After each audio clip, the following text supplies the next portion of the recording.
हर हर महादेव, जय माँ गुरु। सरकार बाबा की अद्भुत कहानियों में फिर से आपका स्वागत है।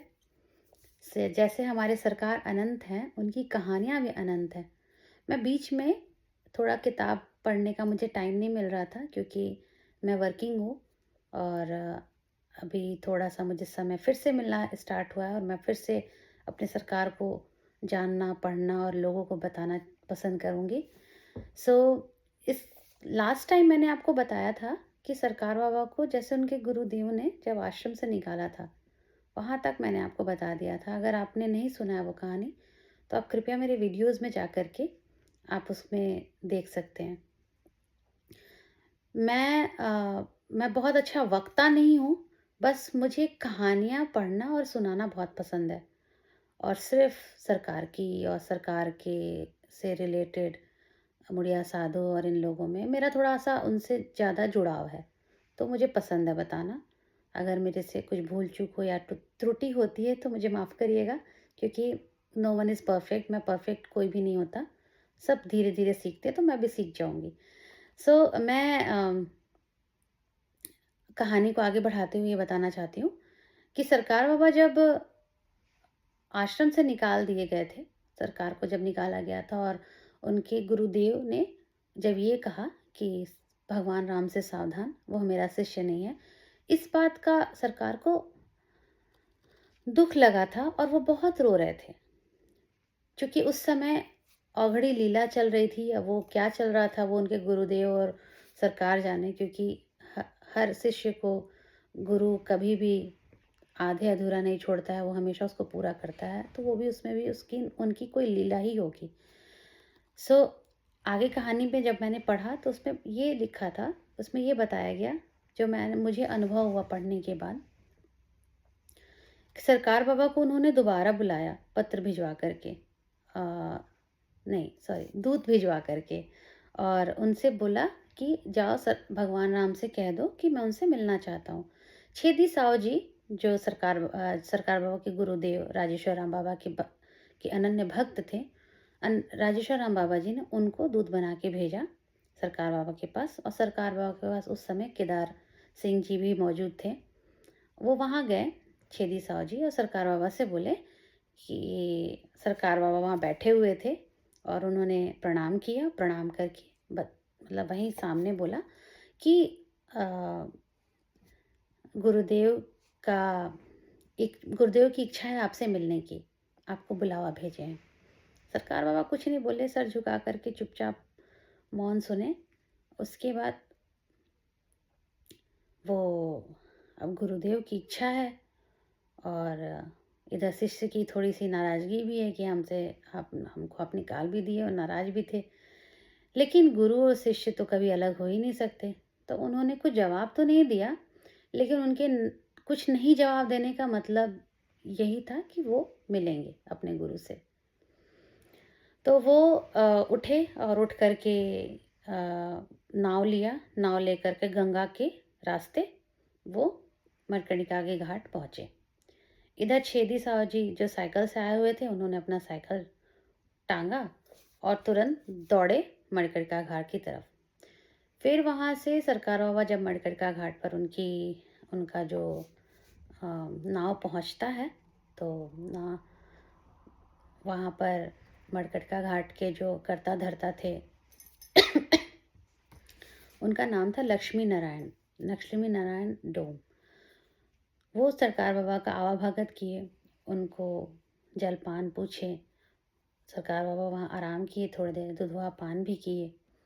उसके बाद सरकार बाबा जब वो वहाँ पहुँच गए थे, तो वहाँ बहुत सारी चिताएँ वगैरह जल रही थी। तो छेदी साहू जी ने जिस तरह से उसकी व्याख्या की कि वो बहुत अद्भुत दृश्य था। मतलब सरकार स्वयं उस स्थान पर हैं और वहाँ पे जैसे चिताएँ एकदम भरमार लगी हैं जलने की और उन्होंने धीरे से आकर के लक्ष्मी नारायण जी के सामने बोला कि गुरुदेव ने इनको बुलाया है। तो सरकार बाबा तब बोलते हैं, हम ना जाए जा, हम क्रिया खैले हैं कि हम ना जाए। तो लक्ष्मी नारायण जी ने तुरंत उन्होंने कहा कि ठीक है आप मत जाइए, घोड़ा गाड़ी तैयार है, आप उस पे बैठ जाइए, वो आपको वहाँ तक पहुँचा देगा। तो आपका क्रिया भी नहीं टूटेगा और आप मतलब चले भी जाएँगे, आपके गुरु का आज्ञा का भी पालन हो जाएगा। तो सरकार बाबा बोले हाँ ठीक है। फिर उनको लक्ष्मी नारायण जी के बग्घी पे बैठाया गया। घोड़ा बग्घी आगे आगे, साथ में छेदी साहू जी अपने साइकिल से। जैसे ही थोड़े नज़दीक पहुँचे आश्रम के, तो वहाँ पहुँच के कहते हैं कि हम रुकिए, हम अंदर नहीं जाएंगे, हम आगे नहीं जाएंगे घोड़ा बग्घी से भी। तब तुरंत छेदी साहू जी का दिमाग काम किया और उन्होंने साइकिल को दूर फेंका और उसके बाद उनको कहा कि आप मेरे पीठ पे बैठ जाइए, आप मत पैदल चलिए, आपको पाँव रखना ही नहीं है वहाँ पे, आप मेरे पीठ पे लद जाइए, हम आपको अंदर तक पहुँचा देंगे। तो फिर वो उनके पीठ पे लद गए। फिर वो एकदम वो घोड़ा गाड़ी वाला पीछे पीठ पर टांगे सरकार बाबा को दौड़ते हुए आश्रम के भीतर पहुँच गए।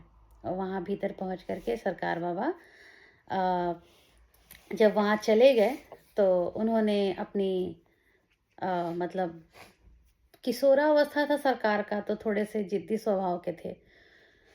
तो जब अपने किशोर बाल अवस्था वाले शिष्य को जब उनके गुरुदेव ने देखा, देखने के बाद वो अंदर अंदर से बहुत प्रसन्न थे।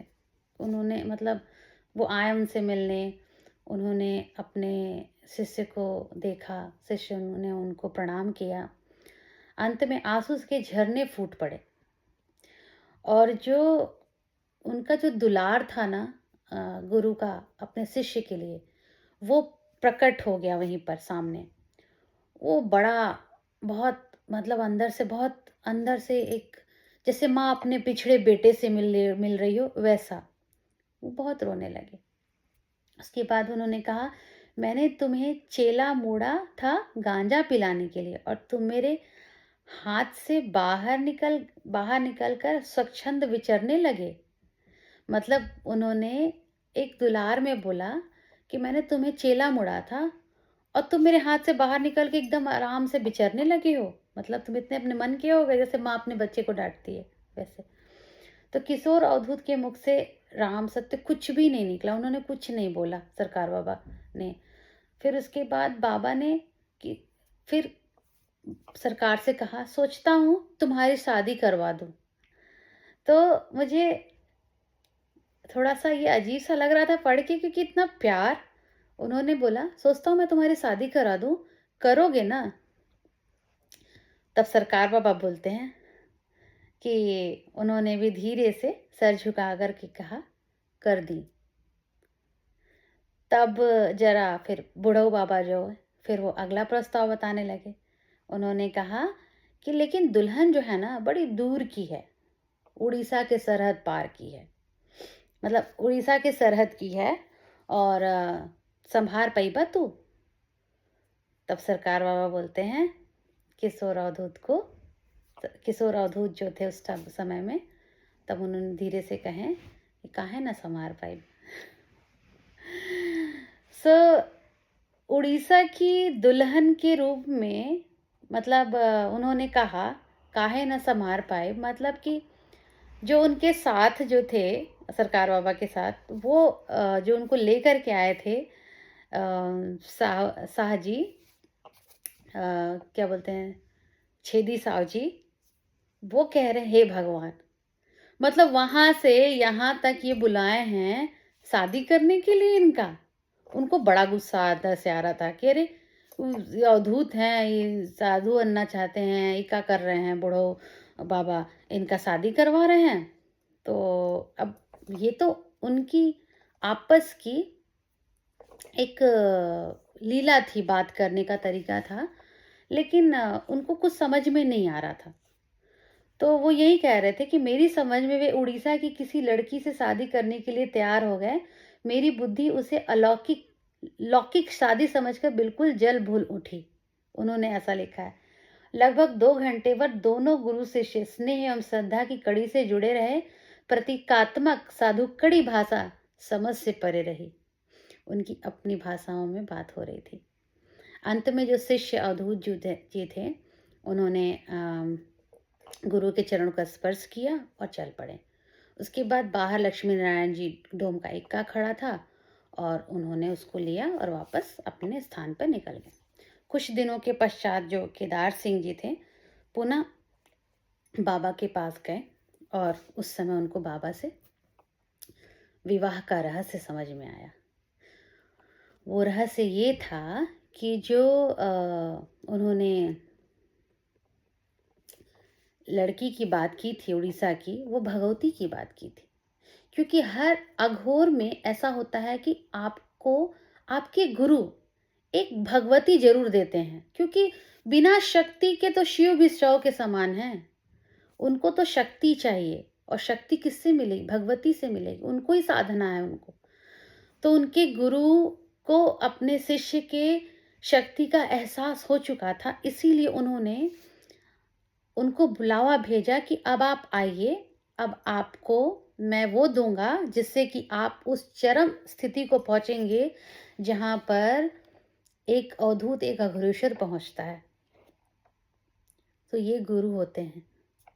गुरु की माया अपरंपार होती है।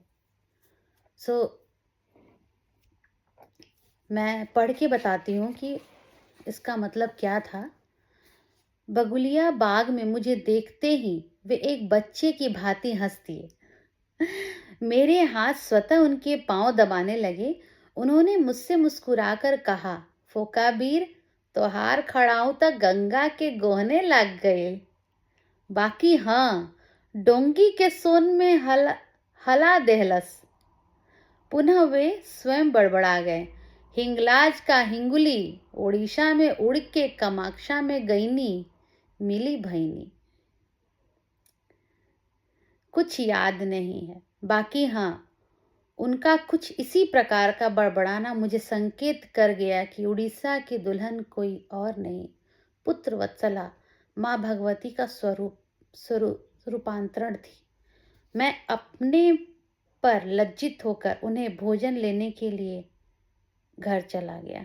मतलब उनको बहुत दुख, मतलब अंदर से बहुत शर्म आई कि अरे मैं क्या सोच लिया था कि अरे शादी करने जा रहे हैं, लेकिन वो तो भगवती की बातें हो रही थी। और मैं ये पढ़ के मुझे थोड़ा सा अंदर से बहुत आत्मविभोर हो रहा है, मैं थोड़ी सी भावुक हो रही हूँ। सो मैं इस कहानी को अब यहीं पर समाप्त करूँगी। आगे मैं आपको उनके अघोर रूप के बारे में बताऊँगी, और कृपया करके हमारी कहानियों को सुनते रहिए। मुझे कहानी कहना सरकार की पसंद है, और आशा करती हूँ कि मुझे पता है बहुत लोगों के पास समय नहीं किताब पढ़ने का। एटलीस्ट आप सुन सकते हैं। सुनने के लिए तो आप कहीं भी सुन सकते हैं, जैसे पॉडकास्ट सुनते हैं वैसे आप सरकार की कहानियाँ सुनिए। हमारे सरकार क्या किसी देवी देवता से कम थे? वो तो महादेव थे। अभी के लिए हर हर महादेव, जय माँ गुरु।